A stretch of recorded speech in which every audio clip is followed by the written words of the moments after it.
This is going to be week 1, dog training anytime. So what this class is going to be today is I've got a lot of parents right now, whether they're online or in-home training, that are kind of stuck on some things. So I'm going to clear it up and we're going to go one behavior at a time each video. And I think that will help make your training time really clear, what you're actually training. And if you have any questions, then you can easily reach out to me because we're doing one behavior at a time on each video. So what today's is going to be is name response. And what's really important about teaching your dog name response, which most of my parents think, well, my dog knows its name, a couple weeks actually after owning it, which that's not always the case, right? They're learning a name paired to, hopefully, positive reinforcement. So when you're teaching a name, your ultimate goal, because they don't have dog name in other packs or with other dogs, your ultimate goal is that you're teaching them how to respond to their name in any situation that you need them to listen, just like a kid would. So that does require training them on the leash inside your home, training them on the leash outside the home. The other part to this is the puppy goes. Our ultimate goal, of course, is to have a puppy be social with all dogs and all humans. But when it comes to first training them, you can utilize having distractions such as other people, other dogs, and other places as your training tools. So I go out every session prepared. These are liver treats. We make them, but they are a 10 to most dogs, meaning if I like something such as a Snickers bar, you can't give me a Reese cup and I'm going to consider it as valuable. I'm going to consider the Snickers bar for me higher value. So when it comes to treats, we talk much about higher value. Higher value is what they consider higher value, not what we pay out of our pocket maybe as higher value. So you've got to test them out. There may be chicken, it could be liver. I always recommend going as natural as you can due to the fact that most foods, chew bones, items out there all have preservatives, sprays that entice chewing and eating, which can also cause stomach disorder, mind disorder, human or animals. So you have to become very educated on what you are feeding, but definitely make sure that every time you go out, you're ready. You've got your puppy baby bag, just like you would for a human infant. What that means is a treat pouch that you can contain on the side some of your treats. I don't recommend the big fat ones that hang and you have to really work to get in them. It's got to be simple. As a trainer, your hands have got to be free, easy to work with a dog on leash. Now, why does this matter to name response? Well, it's the foundation of dog training. If you want their attention, they have to have a good name response. So when I see people, places, or things, I'm not out there trying to make them socialize with that environment. I'm out there teaching them that positive things happen as a good experience around this environment.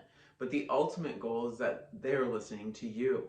So they are looking at you, they are responding and coming over to you. Now that's not going to happen as a little puppy, and I get many phone calls. I see 100 puppies a month, basically from online dog training as well as in person, or the dogs I take in personally and train. All puppies have a development stage. The first development is where you usually get them, hopefully 8 weeks and older, but so many of them are now in your home at 4 weeks, 5 weeks, and I've seen 6 weeks. On and on. It just seems actually that they're getting into homes earlier. We're taking them out of a pack. So again, we're teaching them a human need, a name response. Then we as the human have to teach them under any situation, please pay attention to me. So you've got to have something that you've imprinted. This is where name response paired with a treat, a planned training session. So every session when you go out, you are already with their one meal. So I recommend to parents, if you feed 4 cups in a day, a cup of that, a cup and a half, even 2 cups can come through your training program. And a training program should be, even on name response, 10, 20 times a day, that you're saying their name, you're pairing it with something positive, and you're really teaching them the response that you're looking for, which is a dog to look up, pay attention, and eventually come from a distance with their name. And big picture, come from a distance with their name with 20 other dogs, people, places. So you have to condition that and imprint it. And remember the word imprint. You're imprinting. You're creating a positive association to a name, and you're teaching them what to do when they hear that name. Now, if they're off leash running around, that's really difficult. You can easily imprint. If you hear your name and you're over here smelling the bushes, it's okay, stay there and smell the bushes. That's not what you want. So it's got to be done on 6-foot leash or a 15-foot leash, but inside and outside. Now that's the hardest one. With parents, I'll see many times, yeah, I'm taking them out on leash. Your exercises want to start inside. Why? Well, when you learned anything new, no one put you, hopefully, in a situation with a lot of distractions, especially things that test out your smell, your taste, everything you can imagine. They put you in an environment where pretty much nothing's there except for what you got to learn, so you could focus easy. That's what you first do, and it could be a week, 2 weeks of me doing name response in every room of my home, name response every time somebody I have purposely come through the front door, and they are to ignore my puppy. Name response when I want to get their attention to start training. That's a treat. So name response is not about them just learning their name, but it's the response we're teaching them, right? So I'm going to show you, she's an older dog. It's not that you have to see my visual technique as much as you understand. Every time you say the dog's name, you're going to give them a treat. So, such as Xena.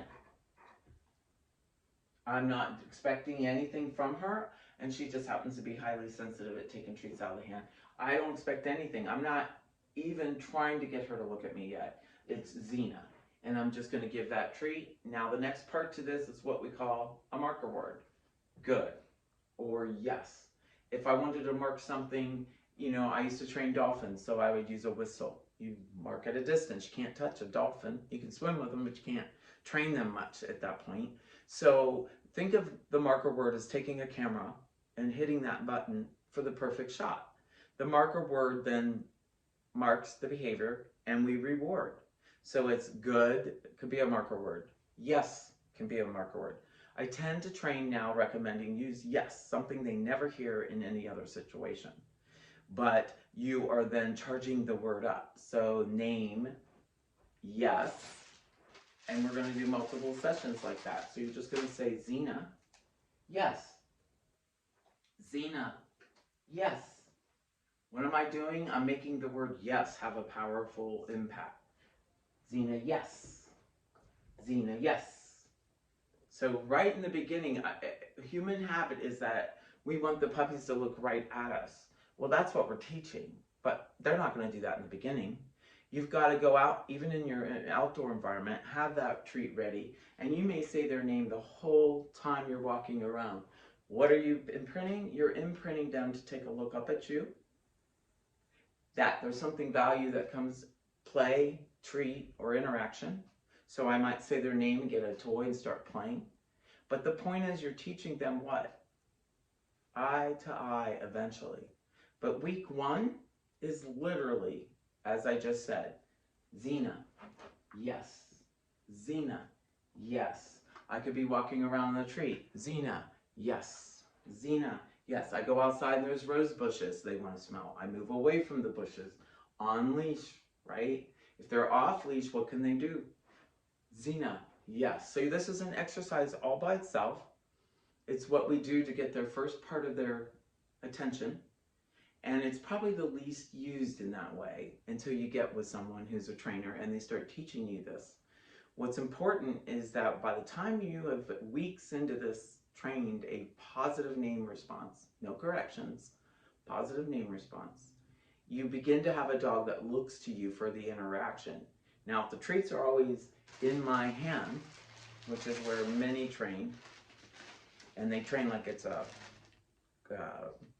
TV remote control, you want to make sure that that treat pouch is on, the treats come from your pocket, the pouch, but never start having the habit of keeping it out here. It's very easy because it does get them to look at us. But that's not what we're trying to train, is that they look at the food and then we're going to reward that. We're trying to get them to look at us, pay attention to us. So a toy that pops out, a treat that comes out of the pouch. I control every situation. Puppy training is puppy management. Even if I get a rescue dog and I plan on changing their name, or they've had 10 names, which some poor dogs have gone through how many names, then you still start this pattern for them. It's called imprinting. The name paired to the marker word, yes, paired to the treat. At first, that's all you're doing. And then we add. So when we have a dog's attention, we can get a lot further along in training. So that's it. That's your one exercise, name response. Please have a great day. Please like us. Join our YouTube channel. We would love to have you. If you have any questions, feel free to reach out to me at any time. Have a great day. Thank you.